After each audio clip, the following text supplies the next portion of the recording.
5M TV Sénégal. chaîne bi leen di jox xibaar yi leen ci anam yu wér te wóor.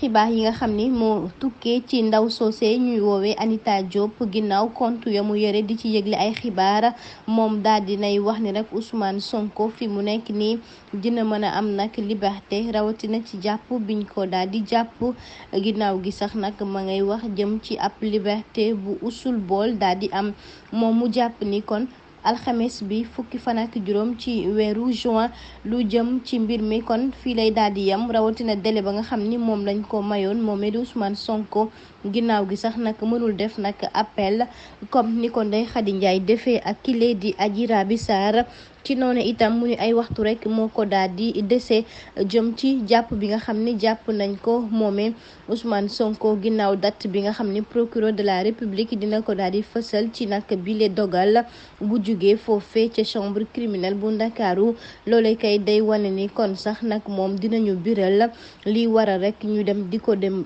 jëli ji moom Ousmane Sonko moom la mu jeexale rek Anita Diop mu ni nag luwaa moom kenn du ko ëpp doole benn yoon luwaa kay kenn du ko sut jàpp ni itam force restera à la loi.